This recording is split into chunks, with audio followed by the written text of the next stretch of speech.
Ng Apo ni Banal Espiritu, ang grasya ni Ginutang Yesu Kristo, yung lugod na ng Diyos, ating pamagtiago ni Banal Espiritu, mantabi kaya kaingan, payapa, kaya kaingan po, ating po yung last day na ng Christmas season, king selebrasyon ng binyag ng Apong Ginoo. Bangkanita, bebe tayong matampang pagmasusyan, sisyantala pa ng kasalanan tamang panyan, pantawad at pakalulu, king Apong Ginoo.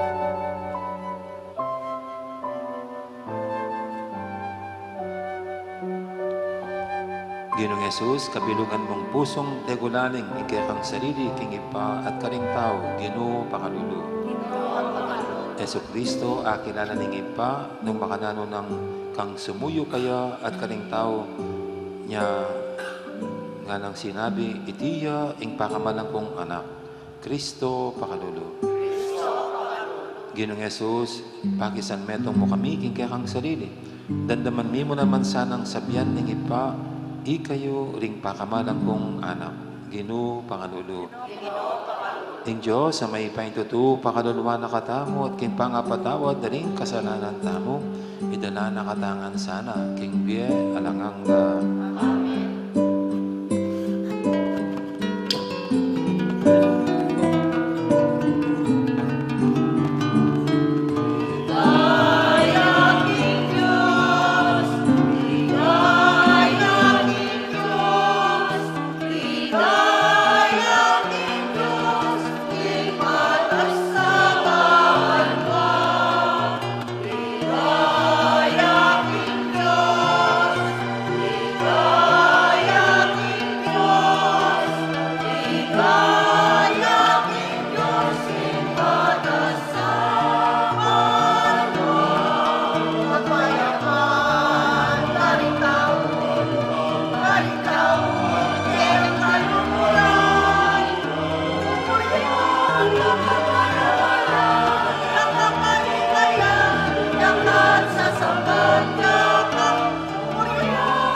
Bye-bye.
Oy pamingadyo banwa, bilalag may Kristo, anting kekang anak, kapamilataning siwalang migsalita baboring danum ning Hordan.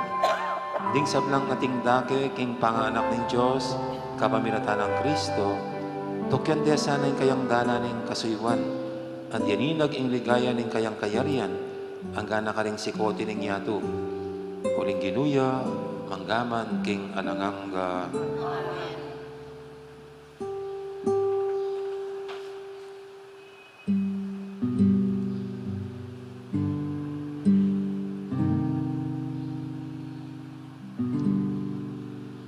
Pamamasang iba't king libro ng Isayas.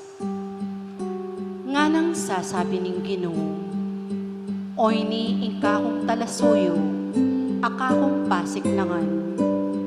Ya ingkahong pinili, at kaya binakong matula. Kitmuan ke ingkahong upaya, at kimbalang bansa, idala na ing hustisya. Eya kulisak ni itasman ing siwala na, at magsalitang masikan karingdanan. Ing mebalbalatimbo, ene pakyan, at ing undap-unda pasulo, ene patdan. Karing sabla, ipabal na ing hustisya. Eya milako kapanayan, ni minalo, at itatag na yung hustisya king yato. Inturo na panayan da ring bansang at tsuking marayo.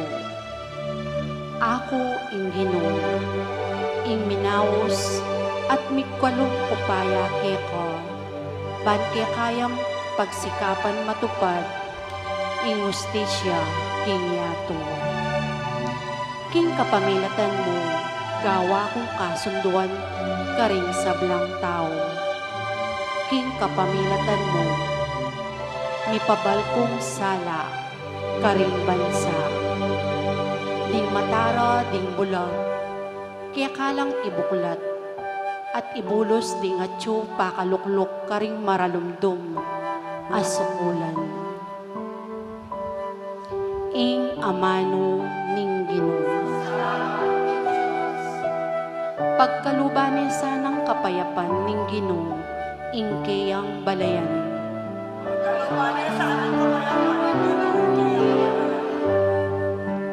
Puriyan niya ing Ginoo, ikong kimbanwa kayang lelangan. Puriyan niya ulinaning kayang ligaya at kayupayan. Lagyo ng marangal, sukatiyang parangalan, ing Ginoo kay kayuyang samban, potang pakit na kayang kabanalan.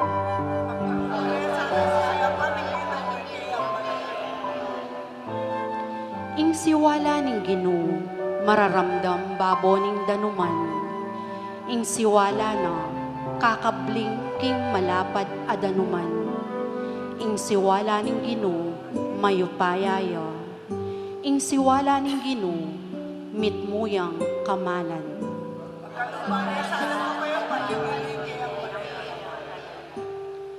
Ing upaya ning Diyos, duldul ing kawangis na, kabang kilom ning kayang templo, ing ginupuryan niya, ngara rin tao, ing ginuwari de, pati ring danum ang mga lalam, ariya king kapilan paman.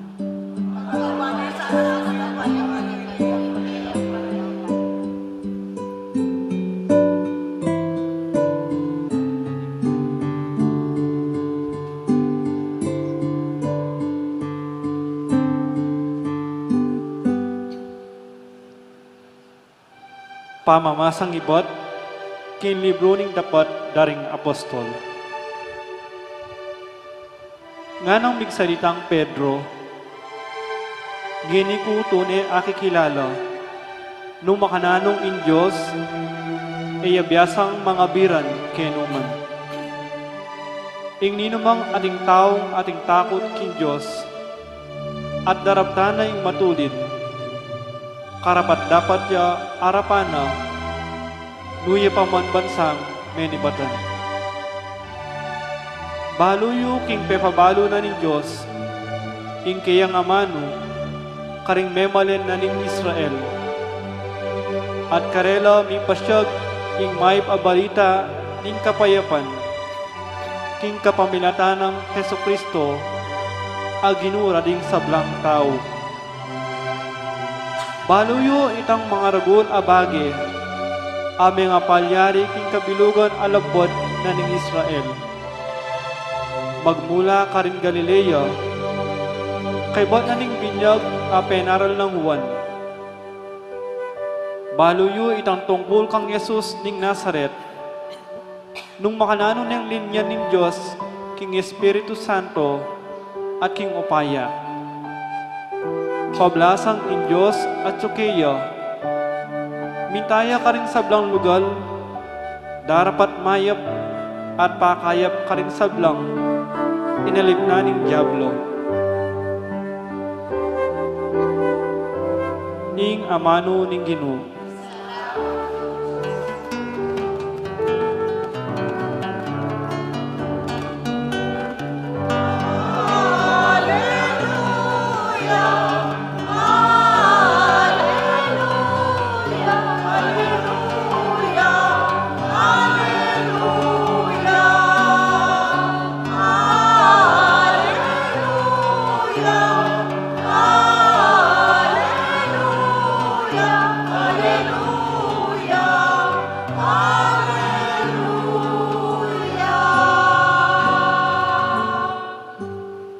Bibuklat laring banwa, ating siwala ng ipa merandam ya. Itiya inganakong kaluguran, makirandam kayo kaya.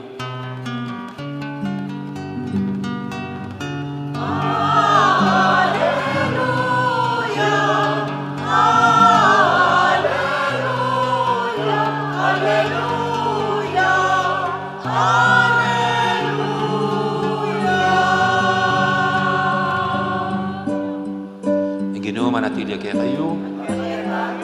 Pamamasa king may pabalitag pangkang San Marcos. Yan ang menaraluan, ing daratang katukiku, lalayang mayupaya kesa kalako. Kalagman karing tali ng sandalyas, eko karapat dapat. Ako, bibinyagan na kayo king danong, dapat iya, binyagan na kayo king Espiritu Santo. May lambat kanita, dinatangi Jesus, ibat Nazaret, Galilea, at bininyag ng Juan, king ilog, king Jordan. Kasaka ng Jesus, king danong, ikit na yung libok at bigla, ing banwa, at ikit na yung Espiritu, titipaya kaya, antimeng meto nga pati-pati. Meron daming meto nga siwa ng ibat banwa, na nang sasabi, Ika, ing pakamalang kong anak, keka, tutukong matutunan. Ing mayab ng balita, ikakatamong kaligtasan.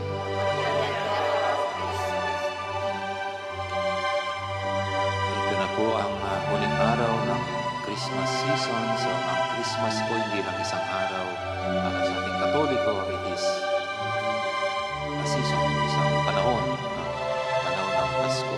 Kaya hanggang ngayon po yan, yearly, magtatapos sa araw ng binyag, ang pista ng binyag ng Panginoon. Kaya tignan nyo na pong maigi ang ating dekorasyon for this Christmas season. No? Kasi bukas dapat wala na yan. No? Sa misa ng hapong Nazareno. Kasi ordinary time na tayo. No? Ito ang susunod pong pista natin. Pagdiriwang dito sa Pilipinas yan ay ang pista ng Santo Niño. Ano pa rin, mistisong Pasko. No? Kasi ginugulit na yung panahon ng isang batang maliit. Ang Panginoon hindi na sanggol, kundi batang maliit. Ito yung bukas po parang bigla kinakambyo, nagiging tersera o kinta. Kasi bukas nagdadala ng krus. Hapong Nazareno. Doon hindi naman po talaga pista ng hapong Nazareno bukas. No? Ayan ay paggunita doon sa translasyon. No? Pag paglipat ng limahin mula sa, hindi ko alam kung mula doon sa, no, kanya banday ito. Papunta lang ng Quiapo. No? Translasyon lang. So anyway, ang araw pong ito, sa huling araw ng Pasko, ay ang pista ng binyag ng Panginoon. Ano ba ang pangunawa natin sa binyag? Ang tawag po natin sa binyag natin bilang Katoliko ay it is a Christian initiation rite. Ang binyag ay Christian initiation rite. Isang rito ng pagpasok, no? Panimula, initiation rite. Ang inisyal, ang unang rito na tatanggapin ng isang tao na gustong pumasok sa pagiging Katoliko o pagiging miyembro ng pamilya ng Diyos. Narinig po natin ang salitang initiation sa mga fraternities. Pero hindi natin narinig na yan ay initiation rite din ang binyag. Mas nagre-register po siguro sa ating isipan ay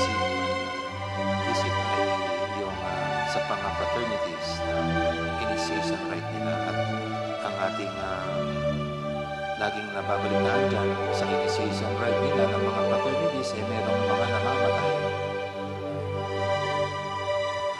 Kung bakit sila namamatay, siguro dahil sa uri ng ritual ng kanilang pagtanggap sa gustong maging miyembro, sumapi sa kanilang samahan. Minsan po yung napapatanong lang ako kung bakit ganun ang kanilang ritual ng pagtanggap sa mga gustong maging miyembro. Yung parang pahihirapan muna sila. Mayroong pinapalo, sinasaktan, binubugbog. Hindi ko alam kung bakit ganun. Hindi ba pwedeng gumawa ng ibang ritual ng kung paano sila tanggapin? Hindi yung parang pag hindi ka pumasa doon sa pagpapahirap sa iyo, hindi ka pwedeng mabilang sa kanilang samahan. Kailangan pumasa ka muna sa ganung ipapagawa sa iyo. Pag hindi ka pumasa, ibig sabihin ba hindi ka pwedeng sumama sa grupo nila? Kaya yan, yung mga namamatay, siguro hindi pumasa, namatay, hindi na makakasama sa kanilang grupo. So sa atin po, ganito rin ang binyag natin, isang ritual sa mga gustong pumasok. Siguro dapat baguhin natin. Hindi na natin bubuhusan ng tubig sa ulo yung bata, kundi ilulubog natin yung bata hanggang 5 minutes. Pag buhay siya, pwede siyang pumasok sa pagiging Katoliko. Pag namatay, sorry na lang. Kasi initiation rite eh. Titignan natin kung matibay yung bata. Kung mahina-hina klase, nalunod, edi sorry na lang, hindi siya pwede. Pero yung batang ganun. No? Pero hindi naman po ganun eh. Hindi naman kailangan pahirapan mo yung bata eh. Hindi naman kailangan pahirapan mo yung gustong pumasok. No? Kundi ito lang, isa lang seremonya ng pagtanggap sa bagong miyembro. Sa bagong miyembro. At dito nga po sa ating ebanghelyo, yan ang tinitignan natin sa ginawa ng Panginoon na binyag ni Juan. Ito'y parang ritual ng simula ng kanyang misyon. Ito yung seremonya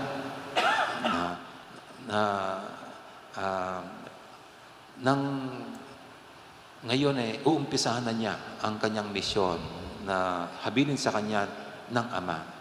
Kaya sabi nga po ng isang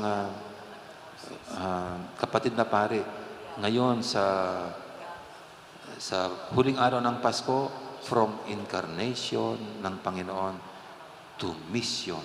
Kasi katapos po niyan, katapos nito, dadalhin ng Espiritu sa disyerto for 40 days and 40 nights. After that, simula ng pangangaral ng Panginoon, proclaiming the kingdom of God.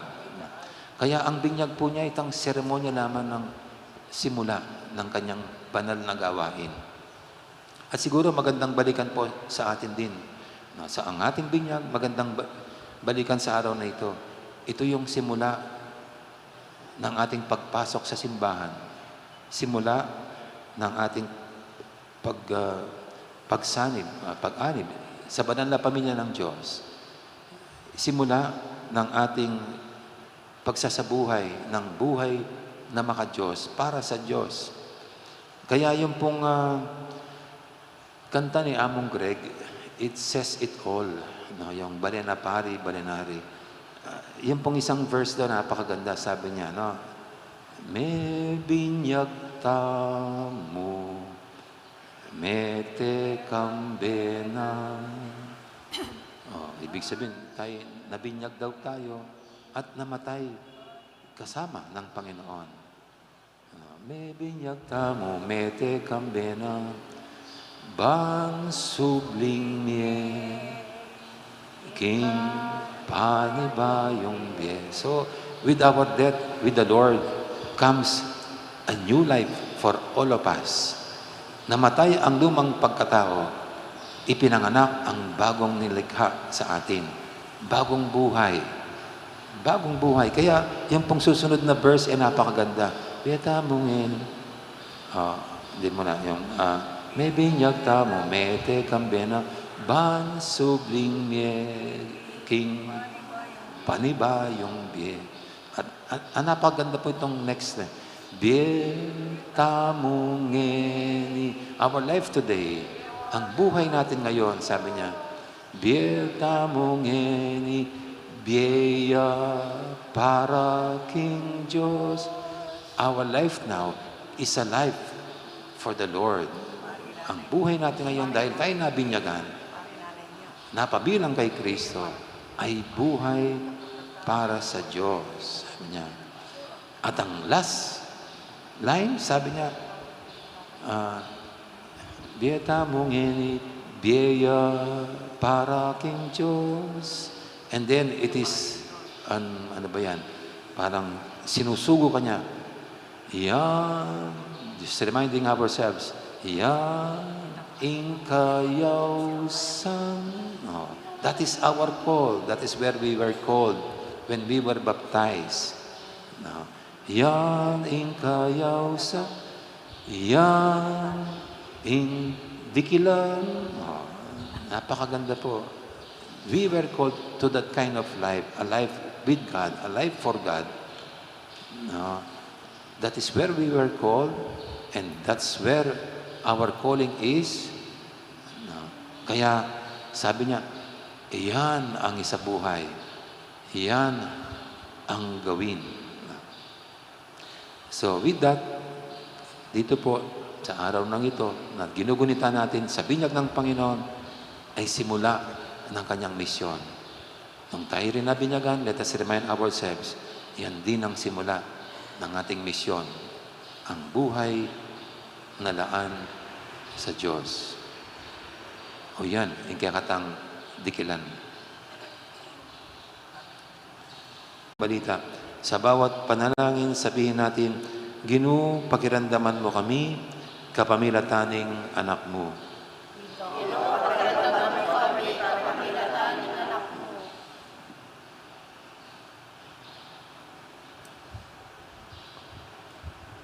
Para karing anggang maniwala, King Jesus, tunay ng anak ng Diyos, at para karing anggang magdulap kaya, manalangin ta king Ginoo.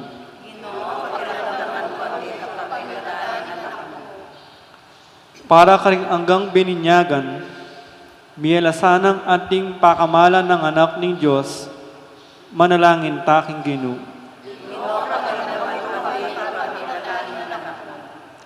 Para karing anggang sasalpantaya kang Kristo, ban agad lang misan metong king metong akasalpantayanan, metong akapanayan, metong alugod, at metong akatawan, manalangin ta king Ginoo.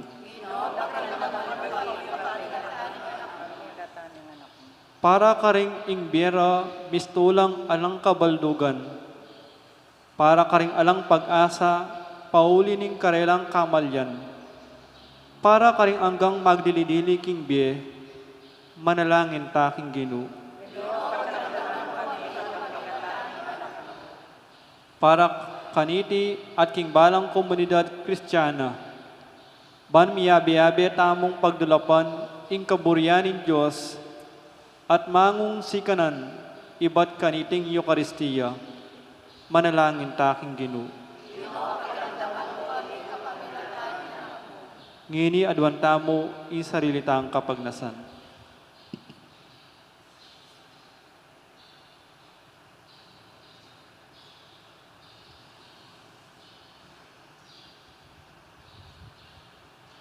Ipa, pasalamatan da ka, uling ika, ing ipami. Ibiyeme kay kami nga ning Espiritu mong banal, at tipunan mo kami, banlugod at munye kapurian keka, nginit kapilan paman. Amen.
Manalangin kay pakamalang kapatad, baniting kay katamong daon, matanggap yara pa ng Diyos, ipang lubos mayupaya.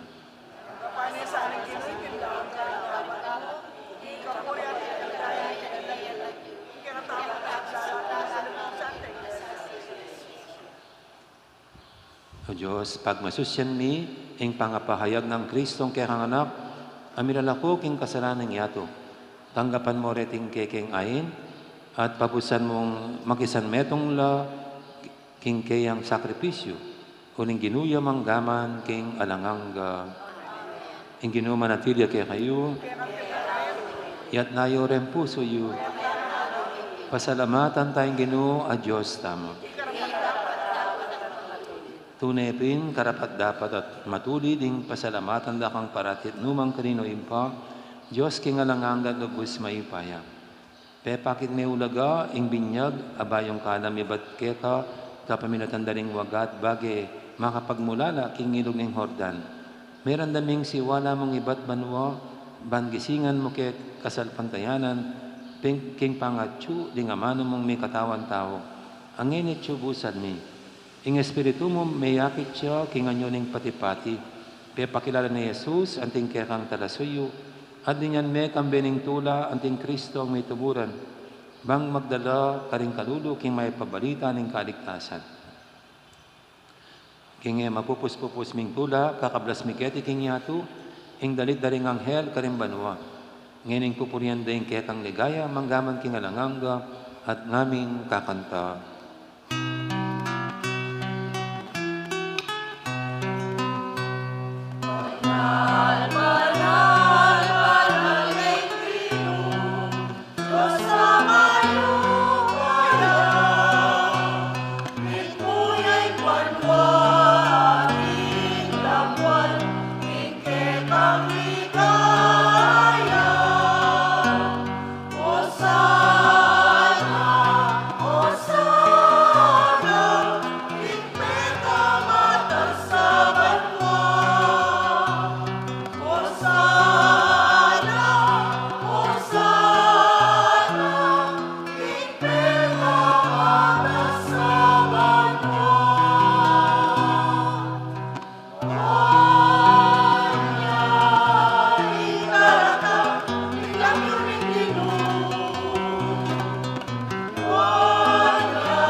Tunay kaping banaloy pa, ikaying panibataning sablang kabanalan. Ulinita pagparalampumi, pabanalan mo sa reting ayin, king espiritu mo, ban para kaya kami, manyari lang katawan at dayap ng ginuming Hesu Kristo. Bayami daw ang kusang loob, king pamaylasa at kamatayan, kinwaning tinapit, pepasalamat siya kaya ka. Piraso na binyene ka rin kayong disipulo nga natanggapan niyo iti kung anat ka na niya. Tingin ka na akong katawan, amidawon, para kaya kayo.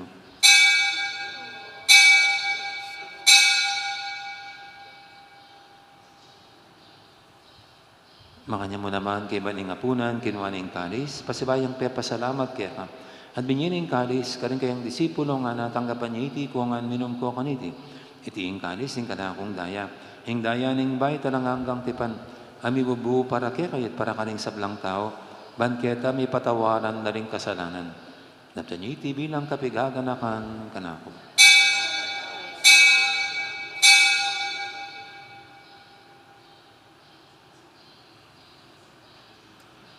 Ipasag tayong misteryo ng kasal pantayanan.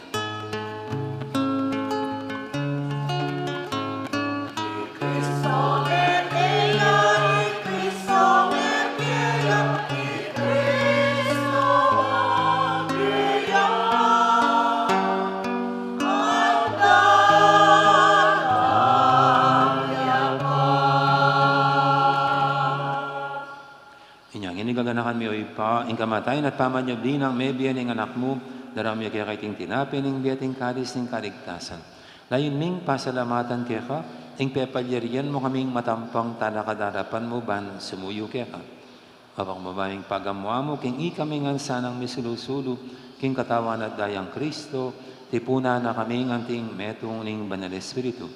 Ganakan me oy pa, ing Santa Iglesia mong makalaganap kimeto yato, ban bigan na pekinugod, kambe ng Francisco kaya kaming Papa, ati Florentino kaya kaming Obispo, na ding sablang pari. Gana ka mula naman, ding kapatad ming pepainawan at maninayang subing niya, lalo na yung talasuyo mong yamong Aristotel, Kamberi Norma, at Barbara Angel. Ading alapang mayang mo nabye, tanggapan mo sana king maligay mong harapan, pakadulwan mo kingan, gawan mo kingang karapat dapat magkamit king bialanganga. Ban kaya benang Maria, ing Birhendo ng Diyos, kambe ng San Jose kayong esposo, kaya bering apostol at ding sablang santo, at inupad kimal mong kaburian, king kaya kabaning panahon, puriyan dakat paligayan, kapamilatan ng Yesu Kristong, kaya kang anak. King kapamilatan ng Kristo, kambenat kaya, ipang mayupayang tutup, kagumning banal espiritu, pupuriyan dakat parangalan, manggaman, king alanganga.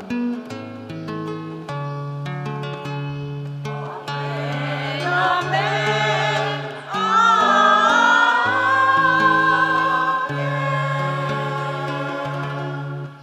Ngayon manalangin tangmit. Mong kapaniligan at lugod king ipa, karing amanong tiro ng Ginoo kaya katama.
Ikabos mo kami o Ginoo kisablang marok, malagod mong ipagkalubing kapayapan king panawon mi, ban king kasopan ing kaya kang pakadulo, parati kaming mikabos king kasalanan at miligtas, kisablang kaligaligan. Kabang maninaya kami, kambening maligayang kapanaligan, king panyatang ng Yesu Kristo, kaya kaming talapangabos.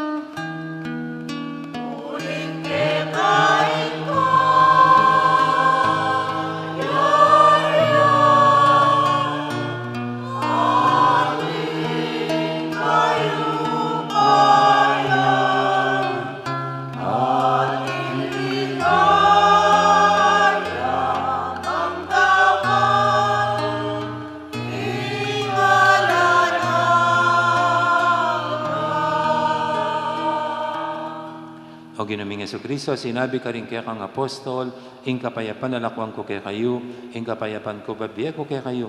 Emo, sana babalikdan di kaya kaming kasalanan, naninglawin mo yung kasalpantianan ing kaya kang iglesia. At pamayapan mo yung pambilugan agpangking kaburian mo, higa mabibi at magari manggaman king alangangga. Ing kapayapan ni Ginoo tabi, sana kapilan man kaya kayo. Di po may kakapatid, may po po kayong tamang ining kapayapan. Kapayapan kaya kayo.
Manggod at maganakatang Ginoong Kordero ng Diyos, na milalako king kasalanan ng yato.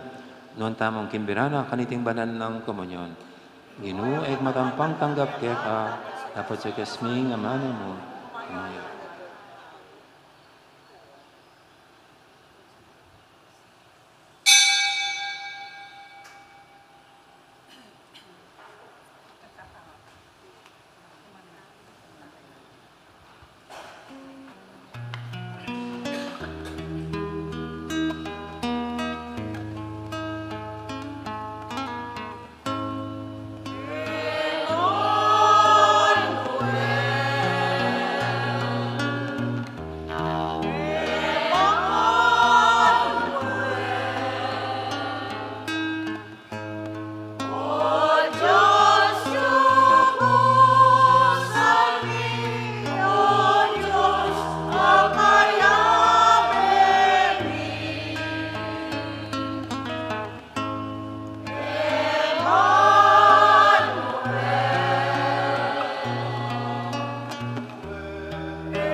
Manalangin tamo.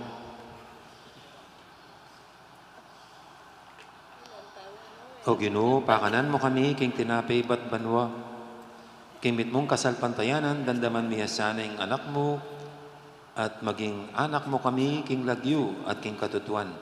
Tiyaton mi king lagyo ng Jesus, aginumi. Amen. Sa pangalalang po bukas, wala po tayong misa ng umaga, sa hapon po siya 5:30 p.m.